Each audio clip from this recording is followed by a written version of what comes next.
우리 성탄절에 이 자리에 나와서 함께 예배드리게 돼서 너무 감사합니다. 우리 하나님께 예배드립니다. 호련히 허다한 천군이 그 천사와 함께 있어 하나님을 찬송하여 가로되 지극히 높은 곳에서는 하나님께 영광이요 땅에서는 기뻐하심을 입은 사람들 중에 평화로다. 아멘.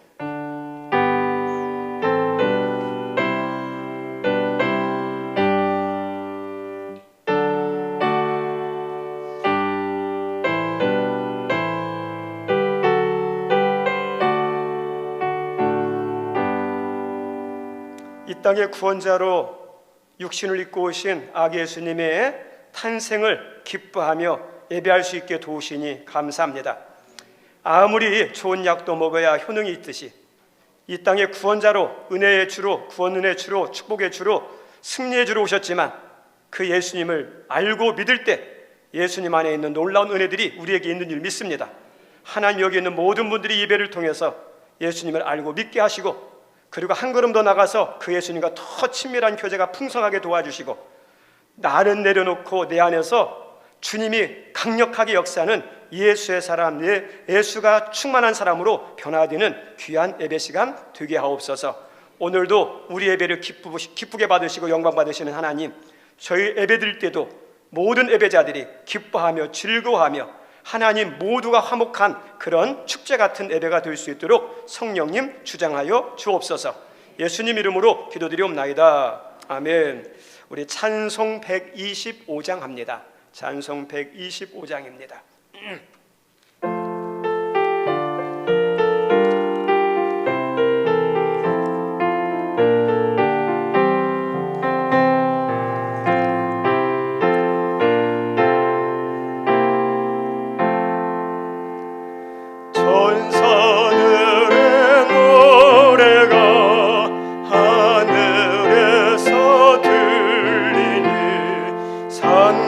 산과들이 기뻐서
계신 주께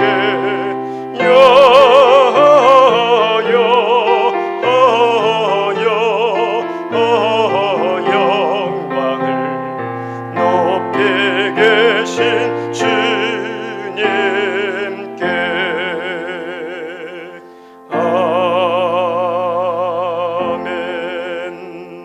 우리 교동문 120번 합니다. 찬송하리로다 주 이스라엘의 하나님이여 그 백성을 돌보사 속량하시며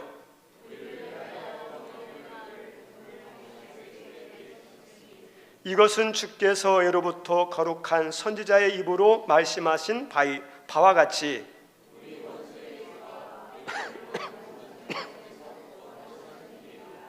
우리 조상을 긍휼히 여기시며 그 거룩한 언약을 기억하셨으니 우리가 원수의 손에서 건지심을 받고 종신토록 주의 앞에서 이는 우리 하나님의 긍휼로 인함이라. 이로써 돕는 해가 위로부터 우리에게 임하여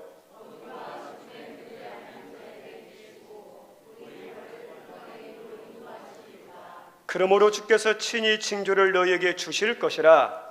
고라 처녀가 잉태하여 아들을 낳을 것이요 그의 이름을 임마누엘이라 하리라. 아멘. 우리 다 같이 앉아주시기 바랍니다. 오늘 예배를 위해서 우리 박현 집사님 외에 8명 우리 특송 있겠습니다.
찬양 감사합니다.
감사합니다.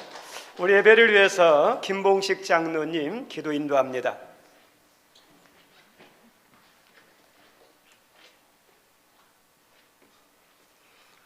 우주 만물을 창조하시고 인간의 생사복을 주관하시는 아버지 하나님, 오늘은 우리 예수님께서 저희들 구원시켜 주시고 주기사함 받게 하시고 하늘에 계신 아버지라고 부를 수 있도록 인도하여 주심을 진심으로 감사합니다.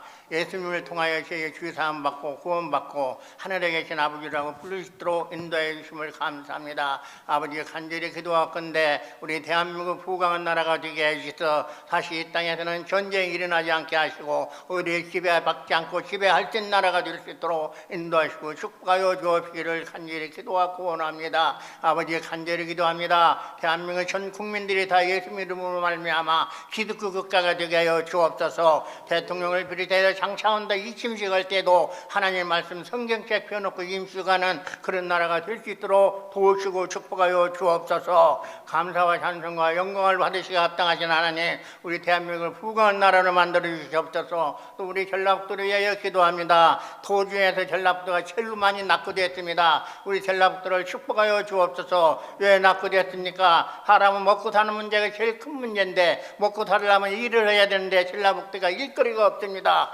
전라북도에 일거리 많아지게 해 주옵소서. 크고 작은 공장들, 크고 작은 회사들이 일거리가 100배, 1000배, 만배 많아지게 해주셔서 사람들이 일거리 찾아 전라북도로 모여들게 해 주셔서 전라북도 인구가 500만 인구만 되게 하여 주옵시기를 간절히 기도하고 원합니다. 아버지, 또 전라북도에는 시군이 있습니다.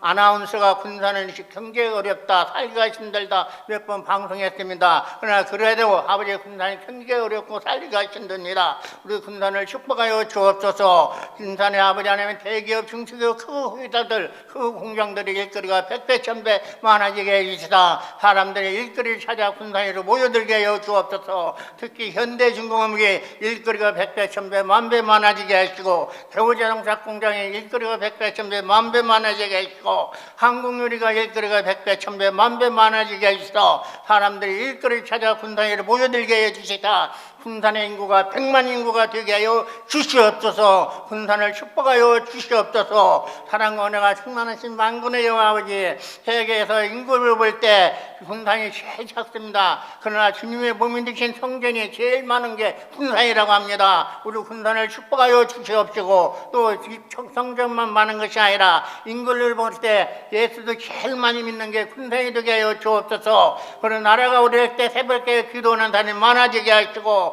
전라북도가 어릴 때 새벽에 깨고 기도하는 사람이 많아지게 하시고, 군산이 어려울 때 새벽에 깨고 기도하는 사람이 많아지게 하여 주옵시기를 간절히 기도하고 원합니다. 하나님 아버지, 우리 하나님께는 축복하여 주옵소서. 어린아이에서 어른이까지 믿음과 믿음을 더하여 주셔서 하나님을 기쁘게 하여 주옵소서. 믿음이 없이는 하나님을 기쁘게 해드릴 수 없다 했습니다. 그 믿음은 들음에서 난다 했사오니 주일 오전 예배, 오후 예배, 3일 예배, 새벽 예배 빠지지 아니하고 나와 하나님 앞에 영광 돌리는 우리 하나님께 모두가 될 수 있도록 인도하시고 축복하여 주옵소서. 사랑과 은혜가 충만하신 아버지, 간절히 기도합니다. 우리 하나님께 영육간의 강건함으로 들어주시옵소서. 아버지 하나님, 우리 하나님께 성도들 사업장과 직장에 주님이 주인이시고 호주가 되셔서 날로 번창하게 해 주옵소서. 2003년도도 지켜주셨다오니 2004년도도 더 지켜주셔서 2003년보다 더 부강하는 우리 하나님께 사업장과 직장이 되게 해 주시옵시고,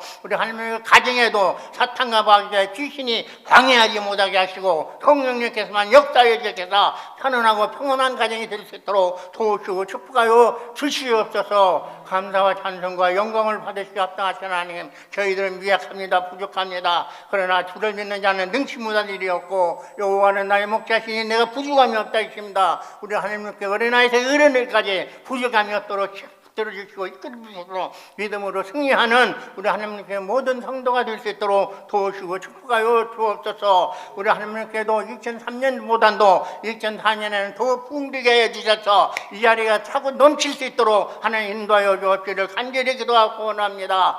사랑과 은혜가 충만하신 하나님, 우리 목사님 영육간의 강건함으로 붙들어주시고 믿음과 능력과 권능으로 붙들어주시고 영역을 실현에 대하여 주셔서 하나님의 말씀은 대언하실 때마다 능력의 말씀, 권능의 말씀 대언하게 하셔서 듣는 저희의 은혜가 되게 하여 주옵소서. 그들 듣는 저희들이 믿음이 성장하게 해주셔서 하나님 앞에 영광 돌리는 우리 성도들이 될 수 있도록 도우시고 축복하여 주옵소서. 사랑과 은혜가 충만하신 하나님, 2004년도 한 해도 다시 한번 기도하지만 우리 하나님께가 부흥되는 교회가 되게 해주시고 지역 사회에서 봉사하고 활동하는 교회가 될 수 있도록 인도하여 주시옵소서. 그래서 빛과 소금의 역할을 감당할 수 있는 우리 하나님의 모든 성도가 될 수 있도록 인도하여 주옵소서. 이 모든 거 우리를 위하여 십자가에 못 박아 피 한 방울 물 한 방울 남기지 아니하여 죽으셨다가 3일 만에 부활하신 우리 주 예수 그리스도의 이름으로 감사하며 기도합나이다. 아멘.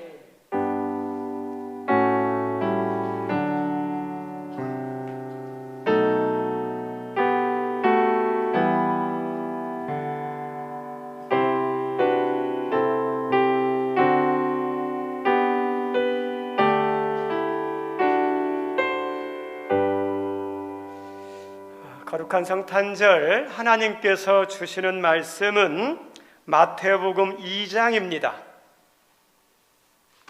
마태복음 2장 1절로 12절입니다. 우리 찾았으면 한 절씩 교독합니다. 헤롯 왕 때 예수께서 유대 베들레헴에서 나심에 동방으로부터 박사들이 예루살렘에 이르러 말하되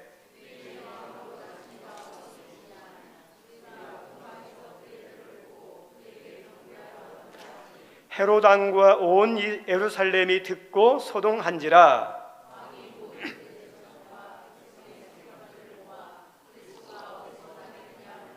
이르되 유대 베들레헴이 오니 이는 선지자로 이렇게 기록된 바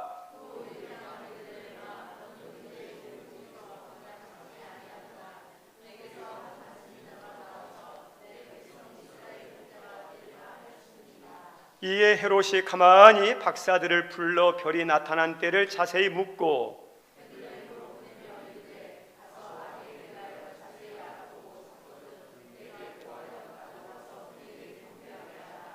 박사들이 왕의 말을 듣고 갈새 동방에서 보던 그 별이 문득 앞서 인도하여 가다가 아기 있는 곳 위에 머물러 서 있는지라.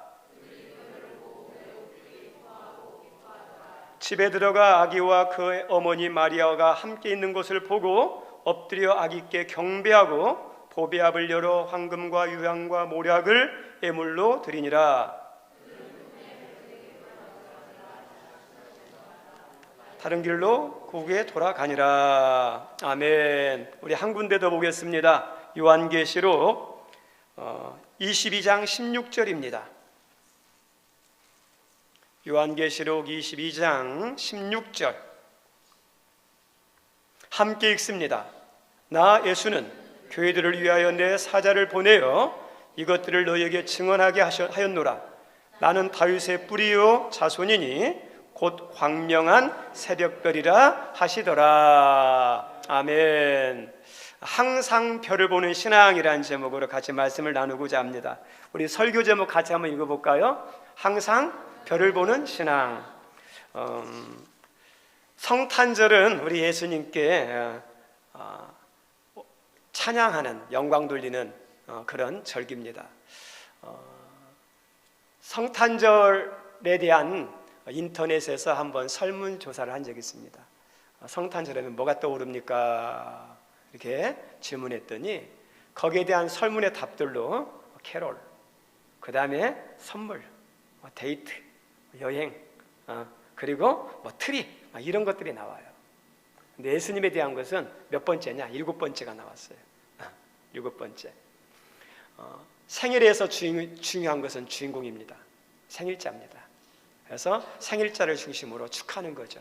만약에 생일잔치를 하는데 주인공이 없으면 기다렸다가 잔치를 하는 거죠.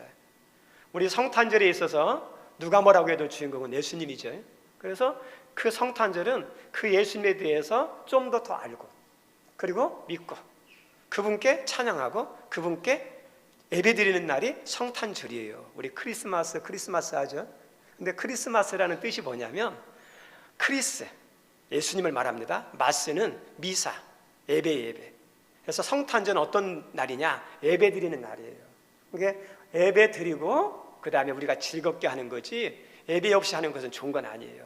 우리 성탄절에도 분주하지만 계획이 있지만 내려놓고 이 자리에 나와서 예배 드리는 우리 성도님들 가운데 하나님의 은혜가, 평강이, 또 인도하심이 넘치기를 바랍니다. 오늘 본문에 보면 별에 대한 이야기가 나옵니다. 이 별은 단순한 물리적인 항성, 행성을 말하기도 하지만 성경에서 별에 대해서 이야기할 때 사람들에 관련된 내용과도 연결이 됩니다. 우리 아브라함이 자녀가 없었을 때 하나님께서 아브라함을 인도했습니다. 그리고 밤하늘을 바라보면서 아브라함아 밤하늘을 바라보라. 그래서 너희 후손들을 밤하늘의 별처럼 많게 해주겠다. 그렇게 말씀하죠. 거기서 말하는 별은 뭘 말하죠? 후손들, 사람들을 말합니다. 그리고 민수기 24장 17절에 보면 모압 왕 발락이 이스라엘을 싸워서 이길 수 없으니까 저주의 신탁으로 물리치기 위해서 발람 선지자를 이렇게 초청하는 장면이 나옵니다. 그 발락에게 이렇게 나타나서 하신 말씀 가운데 하나가 이런 말이 나와요. 한 별이 야곱에게서 나온다. 발람 선지자를 통해서 이렇게 주신 말씀이 뭐냐면 야곱에서 한 별이 난다. 별이죠, 별. 근데 여기서 별은 뭐냐? 짧게는 다윗 왕을 말해요. 다시 말하면 야곱의 후손에서 다윗 왕이 날 것이다. 그렇게 말하고. 그리고 멀게는 누굴 말하냐? 예수님을 말하는 거예요. 그래서 여기서도 별이 누굴 나타내냐면 사람을 말합니다. 사람. 오늘 본문에도 별이 나와요. 별이 나옵니다. 이 동방박사들이 별을 따라갔는데 이 별이 어떤 별이냐? 2절에 이렇게 기록되어 있습니다. 우리 같이 한번 읽어볼까요? 2절 말씀이요. 유대인의 왕으로 나신 이가 어디 계시냐? 우리가 동방에서 그의 별을 보고 그에게 그죠? 유대인의 왕이 누구냐? 그의 별이죠. 다시 말하면 이 별은 유대인으로 나신 왕의 왕. 그러면 우리가 알고 있는 이분은 누굴 말하죠? 예수님. 동방박사들이 별을 보고 왔는데 이 별이 누구냐? 예수님을 상징하는 거죠. 우리가 읽었던 요한계시록 22장 16절 말씀도 마찬가지입니다. 우리가 읽었지만 다시 한번 볼게요. 다시 한번 시작. 나 예수는 그죠? 나 예수죠. 예수님이 환상 가운데 이 사도 요한에게 나타나서 말씀을 했어요. 그래서 1인칭으로 나 예수는 이렇게 나오죠. 같이 읽습니다. 교회들을 위하여 내 사자를 보내어 이것들을 너희에게 증언하게 하였노라. 나는 다윗의 뿌리, 육신으로 다윗의 뿌리죠. 자손이니 곧 광명한 새벽별이라 그러죠. 별로 표현했죠. 예수님도 자신을 대해서 뭐라고 표현했냐면 별로 표현했어요. 별로. 그래서 우리들은 성경에서 볼 때는 별이 그냥 천체적인 별만 아니라 때로는 사람, 어떤 때는 어떠냐? 예수님도 상징한다는 걸 아셔야 됩니다. 이 별을 보고 이 동방박사들이 예수님께 오는데 여기서 말하는 동방박사는 헬라어로 마고이라 해요. 마고이. 별을 연구하는 점성가. 그래서 페르시아어입니다. 이들은 별을 보고 사람, 세상의 기륭 화복을 점치는 사람들이에요. 고대 사회에서 왕들은 하늘과 연결되어 있는 사람들이에요. 천자라고 그러기도 하고, 그 다음에 뭐 이렇게 하늘에 뭐 이렇게 이렇게 아들 이렇게 표현합니다. 그래서 하늘에서 이제 징조가 보이면 그 징조는 하늘에서 이 땅에 보내는 메시지예요.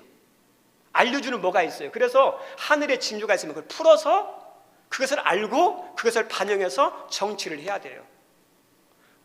성경 같은 데 보면 왕 옆에 누가 나오냐면 박사라는 사람들이 나와요. 술사라는 사람들이.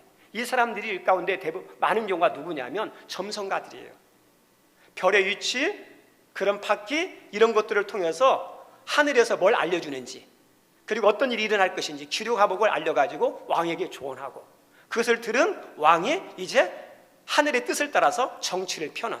그래서 여기에 나오는 동방박사는 단순한 점성가만 아니라 천체를 이렇게 연구하는 연구가이기도 하고, 또 어떠냐면 조언하는 지혜자이거든요. 와이즈맨이라고 표현이 됩니다. 지혜로운 사람이에요. 그래서 왕에게 하늘의 뜻을 알려주는 사람. 근데 이 동방박사들이 어느 날 하늘에 떠 있는 별을 보니 지금까지 보지 못했던, 지금까지 자료에서 발견하지 못했던 아주 막 탁월한 별이 나타난 거예요.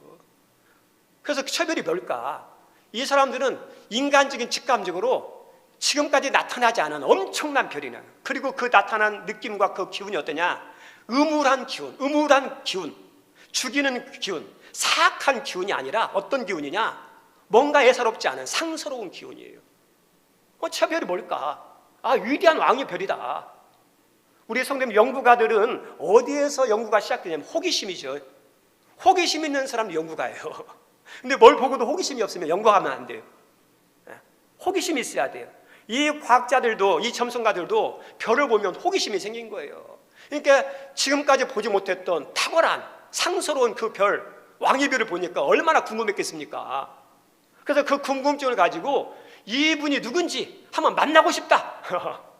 그래서 이 3명의 동방박사들과 긴 여행을 합니다.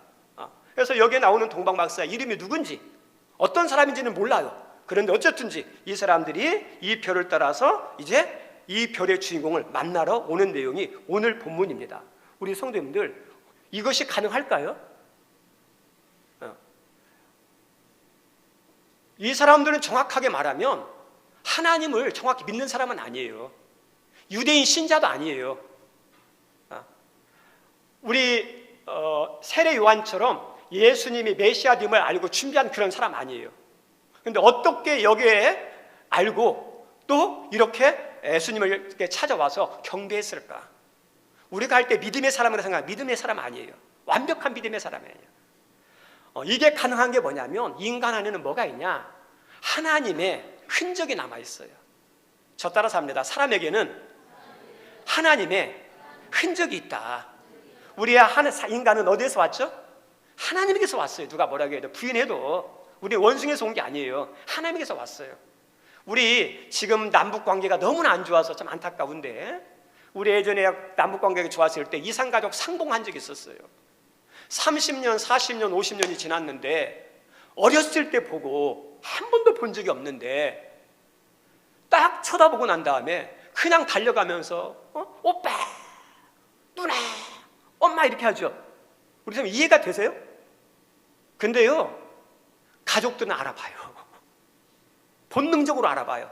이게 우리 엄마구나, 이게 우리 가족이구나.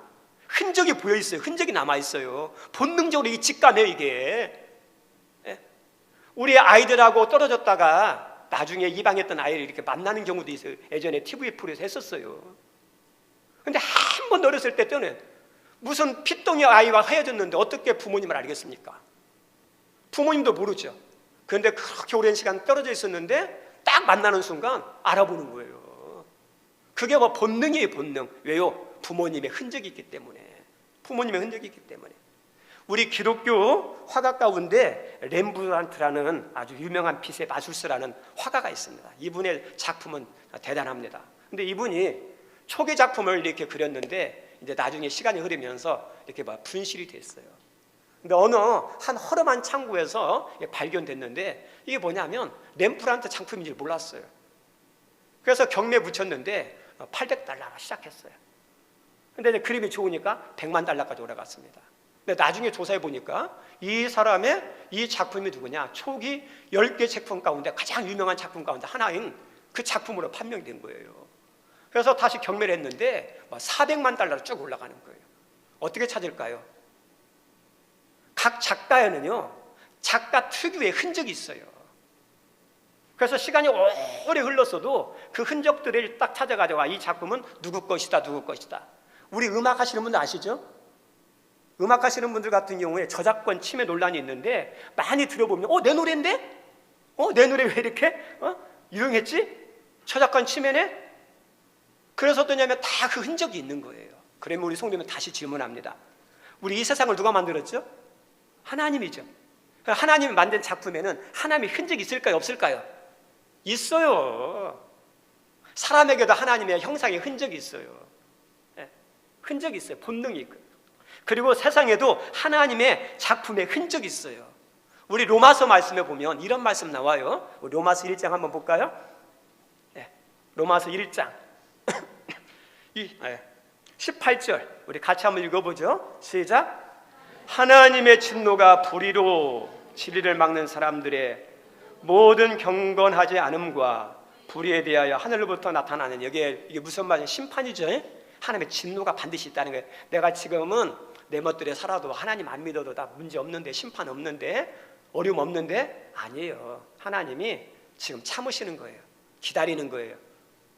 근데 나중에 반드시 진노할 때가 있다는 거예요.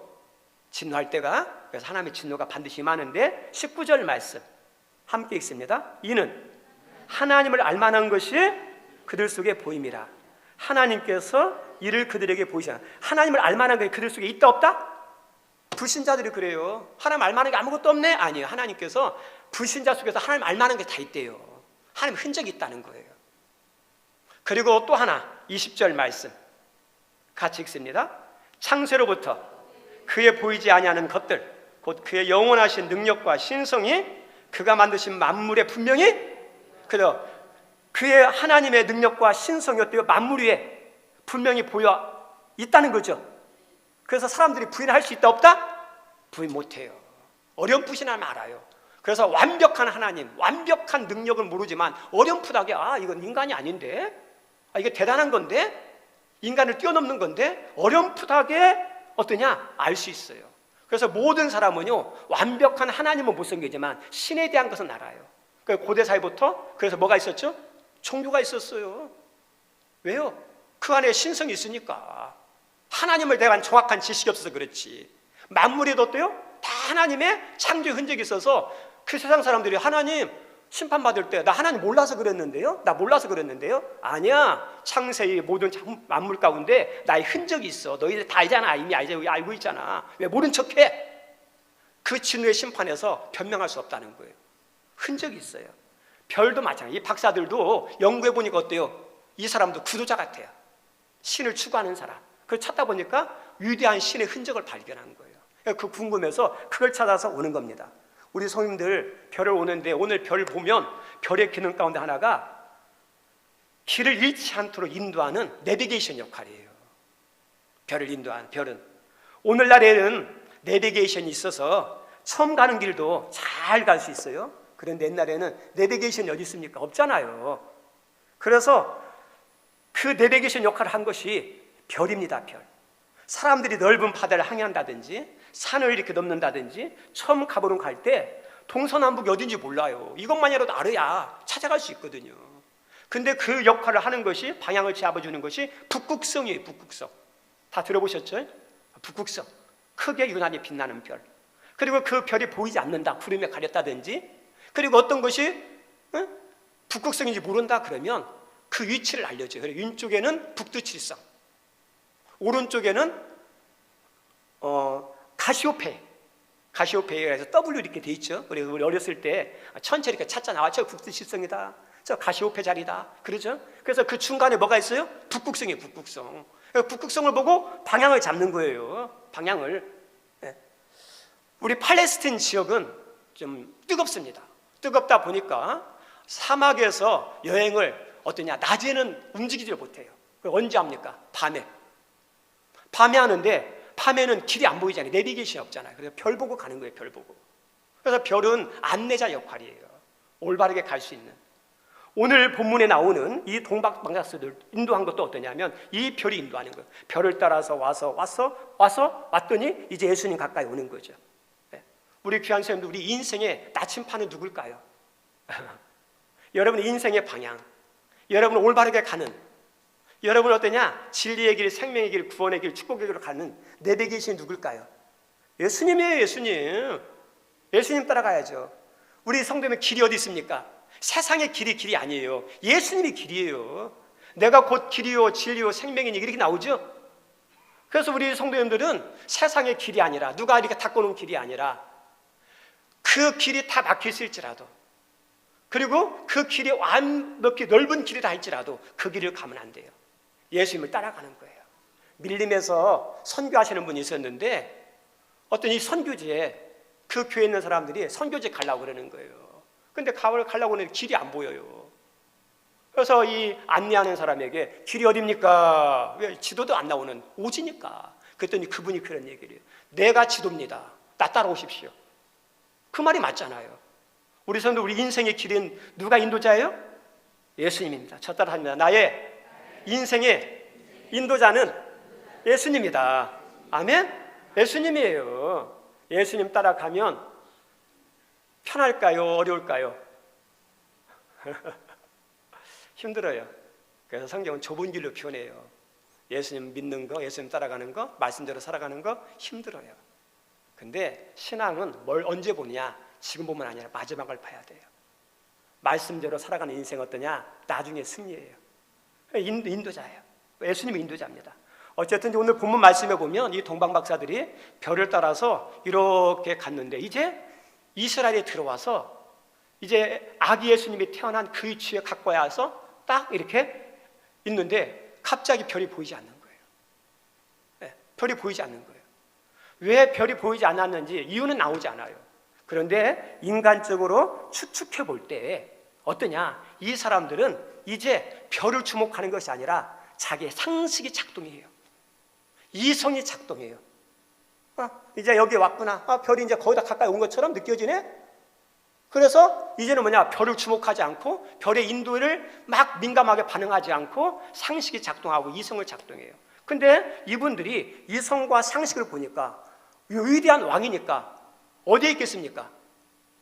왕궁에 있겠죠. 왕의 아들이겠죠. 그래서 왕의 아들이라 생각했고, 왕의 아들은 어디 있습니까? 왕궁에 있겠죠. 왕궁. 그러면 여기 왔으니까 예루살렘 성에 가면 되겠구나 해서 어떠냐? 주목하지 않는 거예요. 그래서 왕궁에 찾아가는 겁니다. 우리 성님들, 이게 상식적으로 틀립니까? 이성적으로 이게 잘못된 겁니까? 아니에요. 상식과 이성은 지극히 정당하고 지극히 맞는 거예요.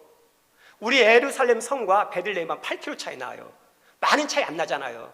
지금 시대에도 8km 정도면 뭐 긴 걸 수도 있지만 예루살렘에서 여기 팔레스틴 동방에서 페르시아 바벨론에서 이 지역까지 거리가 어느 정도 되냐면 직선 거리로 700km 정도 돼요. 그런데 실제 거리는 1500km가 넘어요. 1500km가 엄청난 거죠. 그것도 걸어서 가야 돼요. 그러면 이 길을 몇 개월이 걸리느냐? 에스라서 7장에 보면 나오는데 바벨론의 포로로 잡혀갔던 사람들이 예루살렘을 귀환할 때 나와요. 그때 4개월 걸려요.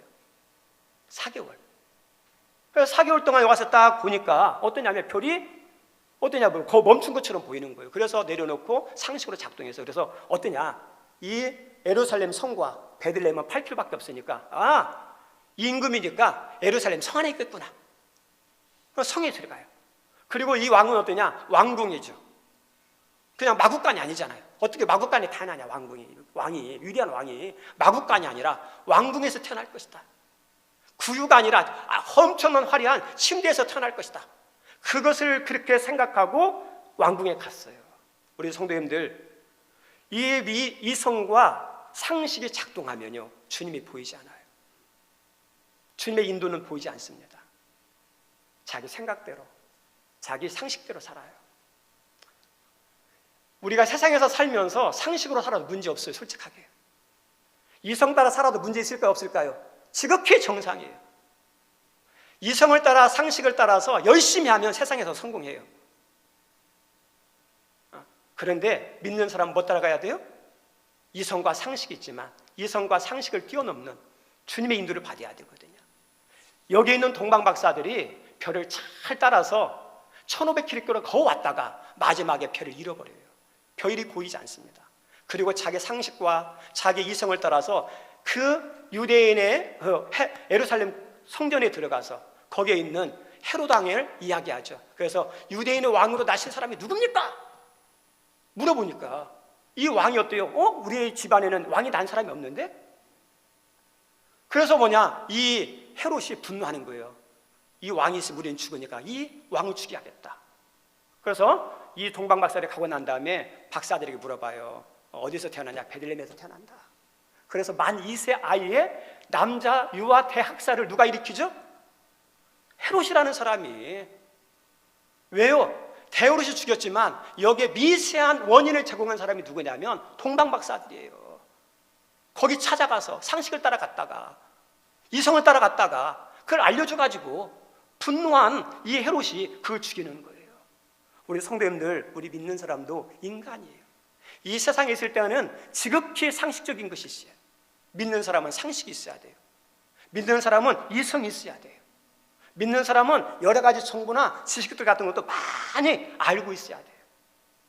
그런데 이것이 최종 결론이 되면 안 돼요. 최종 결정은 누구한테 올려드리는 거예요? 하나님께 올려드리는 거예요. 하나님이 결정하게 하는 거죠. 우리가 할 때 마지막 결정할 때 믿음과 이성이 있어요. 그럼 이성과 믿음이 있을 때 우리는 뭘 따라야죠? 하나님 말씀과 세상의 정보가 있어요. 그럼 믿는 사람들은 마지막 결론에서 세상의 정보를 따라야 됩니까? 믿음을 따라야 됩니까? 내 계획이 있고 목적이 있는데 내 계획 따라가야 합니까? 그렇지 않으면 하나님 뜻을 따라가야 됩니까? 믿는 사람은 세상에서 똑같은 이성과 상식도 있고 정보도 다 중요하고 준비도 잘해야지만 마지막 모든 걸 다 준비해놓고는 하나님께 올리고 마지막 기도하면서 믿음을 따라 세상 정보가 아니라 말씀을 따라서 그리고 어떠죠? 하나님의 뜻을 따라서 결정하는 거예요. 우리들이 모든 것이 다 준비되어 있어요. 잘 준비되어 있으면 어떨까요? 믿음이 필요 없어요. 다 준비되어 있으면 어떠냐? 이성적으로, 상식적으로, 사상적으로 부족함이 없으니까 문제될 게 아무것도 없어요. 그럼 거기에 무슨 믿음이 필요하겠습니까? 거기에 무슨 기도가 나오겠습니까? 이성과 상식과 세상의 방식만 있으면 다 채워졌으면 믿음도 필요 없어요. 기도도 필요 없어요. 왜? 이거 살아가면 되니까. 그래서 우리 예수님께서 예수 믿는 부자들이 예수 믿는 것이 쉽다 어렵다? 어렵다는 거예요. 다 갖춰졌으니까 절박함이 없어요. 기도도 하지 않아요. 그런데 우리가 다 준비했는데 조사를 해봤는데 우리가 부족함이 보여요. 우리 자녀의 뭐가 부족함이 보여요. 우리 가정의 부족함이 보여요. 여러분의 사업장의 부족함이 보여요. 그때 뭐가 필요한 거예요? 정확한 진단과 정확한 문제의식과 모든 것을 하고 난 다음에 하나님 내 힘이 안 됩니다. 내 능력이 안 됩니다. 우리 자녀를 돌아보니 내가 우리 자녀에게 유산을 남겨줄 수 있는 것도 별로 없고 우리 자녀들이 어떤 세상에서 탁월한 것도 어떤 다른 사람보다도 탁월한 위대한 것도 없고 어떻게 합니까? 그 부족함을 어떻게 하나님께 올려드리면서 하나님 도와주십시오. 그때 어때요? 믿음이 필요하고 기도가 필요할 때 그때 누구의 역사의 그 통로가 열리는지 아십니까? 하나님의 역사의 통로가 열리는 거예요. 이것만 준비해놓고 하지 않으면 하나님이 개입할 의지가 없고 길이 없고 역사할 통로가 없는 거예요. 우리 성경에 보면 두 명의 대조적인 인물이 나옵니다. 이사를 하는데 한 사람은 믿음을 따라 이사하고 한 사람은 믿음 없이 이사하는 장면이 나와요. 우리 이삭이라는 분이 있습니다. 아브라함의 아들 이삭, 유순하죠. 바보 같은 사람, 다 빼앗기는 사람이죠. 근데 바보 같은 것 같지만 아니에요. 이삭이요, 어떠냐, 하나님의 도우심 때문에 강한 자가 되고 풍성한 자가 됩니다. 어느 날 그가 살고 있는 지역에 흉년이 들었어요. 흉년이 들어서 이제 곡식을 차지해야 되는데, 먹을 것을 차지해야 되는데 자기도 살고 가족이 살해하잖아요. 그래서 곡식 있는 곳이 어디냐 물어 찾아봤더니 애굽이에요. 애굽은 고대 사이로부터 나일강 삼국주가 먹는 것이 많은 곳이에요. 그래서 우리가 살기 위해서 애굽으로 내려가겠다 하고 내려가려고 그랬어요. 그런데 하나님께서 밤에 찾아오셔서 이삭아, 너 내려가지 말아라. 어디까지 왔냐면 그랄 지역, 블레셋의 그랄 지역까지 내려왔던 곳인데 그 지역에서 하나님이 이야기하는 게 너 내려가지 말아라. 지금 거기 가면 먹을 게 있어요. 거기에 살아요. 근데 여기는 먹을 것이 없어요. 우리 성도님들, 상황을 보면 이성으로 생각하면, 상식으로 생각하면 애굽에 내려가야 살아요. 여기 있으면 힘들어요. 그런데 이삭은 뭘로 반응했을까요? 믿음으로, 하나님 말씀 따라. 그래서 거기에서 머물고 거기서 농사를 지었는데 그때 유디한 말씀, 마침내 거부가 되었더라 이렇게 나와요. 농사를 지었는데 100배의 수확을 얻었더라. 하나님 말씀은 망하는 게 이럴 것 같은데 아니요. 말씀으로 할 때 하나님이 기뻐하시고 그 말씀의 자리에 하나님 역사하는 거예요. 만약에 이 이삭이 자기의 판단에 따라 갔으면 하나님이 역사하셨을까요? 역사하지 않아요. 네. 반면에 우리 룻기에 나오는 엘리멜렉과 룻이라는 부부가 있었습니다. 베들레헴 땅에 흉년이 들었어요. 먹을 것이 이제 중요하잖아요. 그래서 자녀들과 먹여야 되는데 이 빈궁기에 살아야 되는데 먹을 것이 어디에 있냐 생각했더니 모압 지역에 있는 거예요. 그래서 모압 지역으로 이사해요. 살았겠죠. 그런데 거기서 어떤 일이 일어나죠? 남편 죽고, 남편 죽은 다음에 아픔이 있고 슬픔이 있었는데 다행히 아들 2명이 결혼해서 유로가 됐어요. 그런데 또 이 아들들도 자식 없이 죽었어요. 얼마나 큰 아픔이겠어요. 거기서 살려갔다가 모든 걸 다 잃고 돌아와요. 그러면서 돌아오면서 사람들에게 말해요. 나를 나옴이라 하지 마라. 이렇게 말하죠. 기쁨이라 말하지 말라. 왜요? 다 잃어버렸거든요. 우리 귀한 성도들 기억하세요. 이 나오미와 엘리멜렉이 어떤 거 따라가냐? 하나님께서 넘어가지 말라고 그랬거든요. 거기 자기 생각대로 자기 계획대로 따라갔다가 다 잃고 돌아오는 거예요. 우리에게 중요한 것은 이 동방 박사처럼 지극히 상식적이고 이성적이지만 중요한 순간에 뭐 따라가야 되는 거예요? 믿음이에요. 믿음과 이성, 세상 정보와 말씀, 하나님 뜻과 나의 뜻. 그래서 어떤 것을 선택하냐 달라져요. 이제 거기에 갔더니 왕궁에 가서 유대인 왕이 나신 왕이 있느냐 물어봤더니 없다. 그분의 찾거든 나한테도 알려달라. 이런 이야기를 듣고 나왔어요. 그리고 나서 다시 여기가 아니면 어디지? 자기의 상식을 내려놓고 이성을 내려놓고 판단을 내려놓고 다시 별을 쳐다봤어요. 그랬더니 어때요? 별이 다시 보이기 시작하고 별이 인도하기 시작하는 거예요. 그 별의 인도를 따라 어디 갑니까? 베들레헴 마국간. 전혀 생각하지 못했던, 추측하지 못했던 그곳에 위대한 왕으로 오신 예수님이 그 예수님의 마국간에 있는 거예요. 아, 이분이 왕이구나. 상식을 내려놨을 때 하나님 인도하고 상식을 내려놨을 때 보이기 시작하는 거예요. 그래서 거기에서 이 세 가지 예물을 드리고 아기 예수님께 경배하고 이제 성령의 지시함을 따라서 이렇게 다른 곳으로 이렇게 갑니다. 우리에게 중요한 것, 별의 인도를 끝까지 인도함 받는 것처럼 우리 믿는 사람 끝까지 누구의 인도를 받아야 돼요? 예수님이 예수님. 그래야 실수하지 않아요. 저희들이 항상 지금 제가 이렇게 큐티하는 가운데 드는 묵상 가운데 하나가 뭐냐면 우리들의 개인사 이야기, 가정사 이야기, 교회사 이야기, 국가 역사 이야기 가운데 제가 누누이 강조하는 것이 있었죠. 그게 뭐라고 그랬죠? 하나님이 개입하시고 하나님이 도와주시고 하나님이 역사하시고 하나님이 승리하시게 하신 그런 이야기가 있어야 한다고 그러잖아요. 내가 태어난 곳이 몇 월 1966년 전북 삼내 중앙초등학교, 그 다음에 중학교, 그리고 뭐 사대부고 뭐 어떤 대학교 이렇게 나왔던 그런 역사 이야기하면 뭐 할 거예요? 하나님이 그 인생 가운데 함께 하셨던, 은혜 주셨던, 어려움이 있을 때 도와주셨던 그 신앙의 이야기, 은혜의 이야기가 있어야 진짜 믿음의 이야기죠. 여러분의 가정도 마찬가지잖아요. 우리 교회가 여기까지 왔는데 어떤 이야기 할 거예요? 여러분의 자녀가 여러분들 어떤 이야기를 들려줘 우리 자녀들이 은혜가 되고 감동이 되고 믿음이 들어갈까요? 믿음의 이야기죠. 그런데 분명한 건 아세요. 분명한 것은 이성을 따라 상식을 따라 세상 방식을 따라 세상 정보를 따라가면 그런 은혜, 그런 역사, 그런 승리의 이야기를 말할 수 있는 것이 안 나타나요. 다 내려놓고 우리 인도자 되신 주님을 바라보면서 그분의 말씀대로 따라갈 때, 그분을 의지할 때 그런 믿음의 이야기, 은혜의 이야기, 승리 이야기가 나오는 거예요. 말씀 마치고자 합니다. 우리 캄캄한 칠흑 같은 밤이 있어요.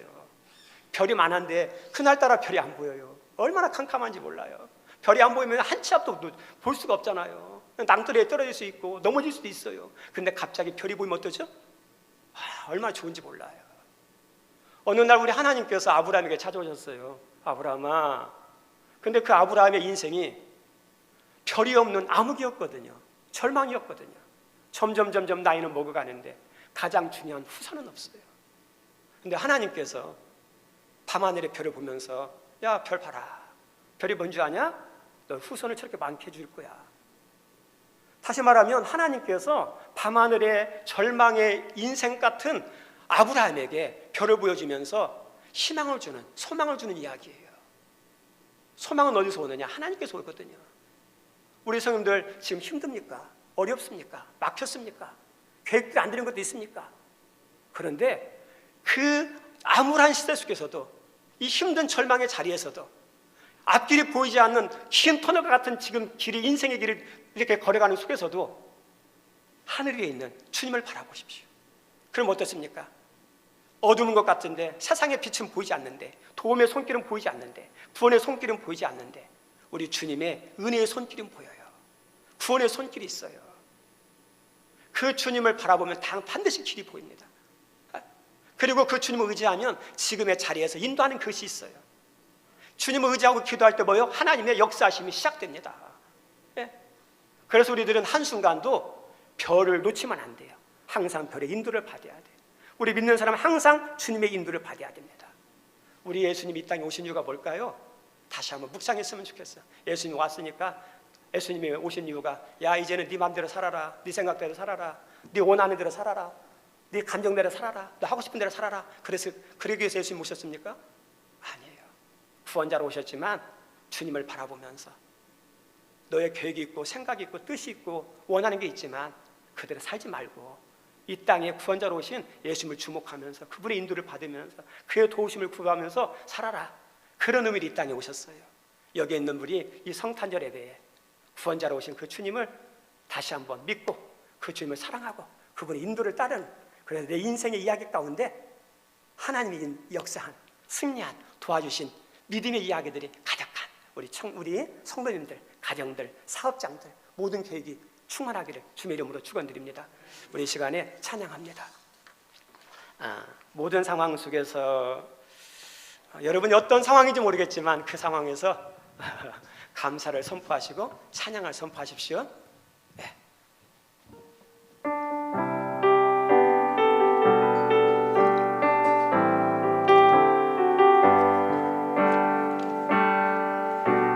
상황 속에서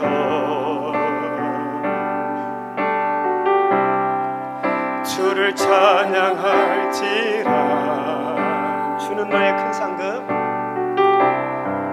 주는 너의 큰 상급,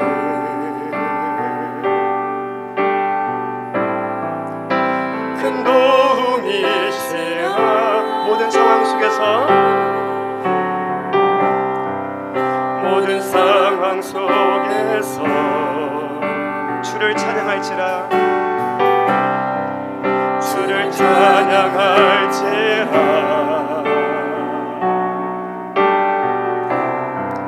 주는 너의 큰 상급,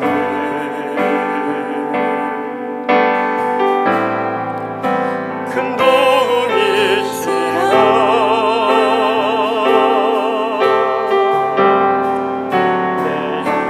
내 영혼이 확정되고 확정되어 싸우니 믿음의 눈들어 주를 바라봅니다. 내 영혼이 확정되고 확정되어 싸우니 믿음의 눈들어. 우리 다 같이 일어나서 찬양합시다. 내 영혼이 확정되고 내 영혼이 확정되고 확정되어 싸우니 믿음의 눈들어 주를 바라봅니다. 내 영혼이 확정되고 확정되어 싸우니 믿음의 눈들어 주를. 우리 한 번만 더 고백합시다. 내 영혼이 확정되고 내 영혼이 확정되고 확정되어 싸우니 믿음의 눈들어 주를 바라봅니다. 내 영혼이 확정되고 확정되어 싸우니 믿음의 눈들어 주를 바라봅니다. 우리 한 번만 기도했으면 좋겠습니다. 동방 박사에게 위대한 별이 나타났습니다. 그 별의 인도를 잘 따라오다가 이스라엘 제약까지 와서 그의 인도를 제대로 받지 못했습니다. 그 이유는 이성과 상식이 작동해서 그렇습니다. 끝까지 별을 바라봤으면 아이들이 죽는 불상사는 일어나지 않았을 텐데 이성과 상식이. 우리 성도 우리는 믿는 사람에게 이성도 상식도 있고 준비도 잘해야 됩니다. 근데 중요한 것은 하나님의 결정입니다. 하나님 내 인생 주인 주님입니다. 그리고 말씀이, 믿음이, 하나님의 뜻이 나의 모든 것을 결정하게 도와주십시오. 그리고 우리가 위기의 순간일수록 믿음의 불이 켜져야 됩니다. 위기의 순간일수록 기도의 불이 켜져야 됩니다. 위기일수록 말씀의 불이 켜져야 됩니다. 우리 성님들 지금 위기입니까? 힘듭니까? 믿음을 켜셔야죠. 기도를 켜셔야죠. 말씀의 불을 켜셔야죠. 그때 하나님의 은혜 이야기, 역사 이야기가 나옵니다. 오늘 말씀을 기억하면서 하나님, 내가 끝까지 주님만 바라보며 살아가게 도와주시고, 위기의 순간에 내 뜻이 아니라 주님 뜻대로 위기의 순간에 기도, 말씀, 하나님 뜻을 오늘 길 수 있게 달라고 우리 주여 한번 해주시고 기도하기 원합니다. 주여 하나님 아버지, 참 감사합니다.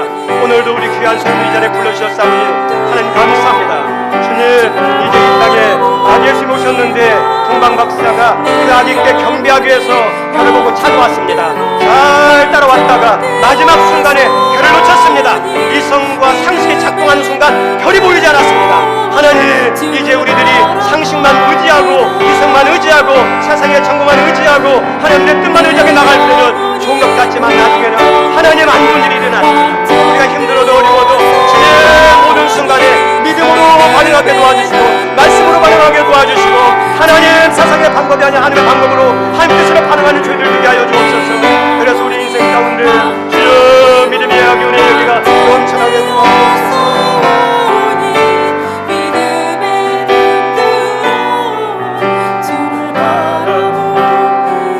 하나님 아버지, 이 땅에 위대한 왕으로 오신 예수님을 알아보는 것 얼마나 감사한지. 하나님을 알지 못했던 동방박사가 별을 보고 하나님께서 창조 가운데 숨겨둔 그 하나님의 그 신의 능력을 발견하고 별을 따라 아기 예수님께 경배하러 왔습니다. 별의 인도를 잘 받았다가 이스라엘과 와서 하나님 별을 놓쳤습니다. 상식과 이성이 작동하는 순간 하나님의 인도가 멈추었습니다. 준 우리 귀한 성도님들은 힘들지만 어렵지만 하나님의 인도를 따라 살아갈 때 평안하고 기쁘고 행복한데, 누구보다도 이성적이고 상식적이고 하나님 정보적이고 준비 잘하게 도와주옵소서. 그러나 그 위에 믿음으로 반응하게 도와주시고, 기도하면서 하나님 말씀으로 반응하면서 하나님 역사해달라고. 그래서 우리의 삶의 자리에 하나님이 함께하신, 은혜 주신, 승리하신, 축복하신 그런 간증의 이야기들이 가득한 우리 성도님들 가정과 일터와 사업장 되게 인도해 주시고, 우리 하늘문교회도 그런 이야기가 가득하게 도와주옵소서. 이 성탄절에 하나님께 또 이 예수님께 예배하게 하시니 감사합니다. 그리고 귀한 예물 드린 손길들이 싸우니 주님 받아주시고, 이 예물 하나님 때문에, 드림 때문에 물질이 부족하여 다른 사람에게 머리를 숙이며 꾸이는 비굴한 모습이 아니라 하나님이 오히려 하늘과 땅에 물려셔서 베푸는 복된 손길로 하나님께서 축복해 주옵소서. 모든 것 감사하며 예수님 이름으로 기도드립니다. 아멘. 앉아주시기 바랍니다. 광고 말씀. 주부가 계속 인쇄가 고장났는데 고칠 수 있는 연휴라 기사들이 안 와요. 그래서 흑백으로 나갔습니다. 우리 옆사람, 그 다음 앞사람 인사합시다. 메리 크리스마스. 쑥스럽지만 메리 크리스마스입니다. 예수님의 은혜가, 예수님의 도우심이, 평안이, 기쁨이 여러분 가정 안에, 여러분 일터 안에 넘치기를 바랍니다. 그렇게 기도하세요. 하나님이 그렇게 하시도록 기뻐지고 행복해지고 하나님 역사가 있습니다. 그리고 성탄절 선물은 좀 빈약하지만 그래도 달력이 준비되어 있고, 우리 고경숙 권사님이 이쁘게 이렇게 해서 가져왔는데 쓰기가 아까워서 저희 집에도 이렇게 달아놨어요. 솜씨가 보통 솜씨가 아니에요. 우리 고경숙 집사님 정성껏 준비한 거 있는데 갈 때 보면 알겠지만 우리 수고했는데 우리 박수 한번 하도록 하겠습니다. 작년에도 했고 오늘도 했어요. 내년에도 하실 줄 믿습니다. 너무 좋아서 그래요. 그리고 달력은 필요하시면 2개씩 가져가도 됩니다. 그리고 송구영신 예배는 12월 31일 10시 반에 드립니다. 그래서 예배로 한 해를 마무리하고 예배하면서 새해를 맞이하는 것도 좋잖아요. 그래서 새벽 해맞이도 예배 드리고 가세요. 가능하면 가족들하고 그렇게 예배 드렸으면 좋겠고, 그리고 혹시 신구약 통독하신 분들은 우리 김말래 권사님한테 알려주시면 감사하겠습니다. 우리 다 같이 일어나겠습니다. 찬송 115장입니다.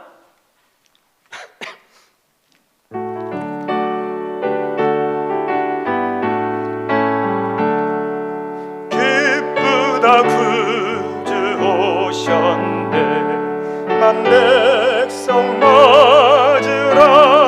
온 교회여 다 일어나 다 찬양하여라. 다 찬양하여라. 다 찬양하여라. 그 세주 탄생했으니 다 찬양하여라. 이 세상에 만물들아 다 화답하여라. 다 화답하여라. 다 화답하여라. 온 세상 죄를 사하려 주 예수 오셨네. 죄와 슬픔 몰아내고 다 구원하시는 다 구원하시는 다 구원하시네. 은혜와 진리 되신 주 다 주관하시니 만국 백성 그 주 앞에 다 경배하여라. 다 경배하여라. 다 경배하여라.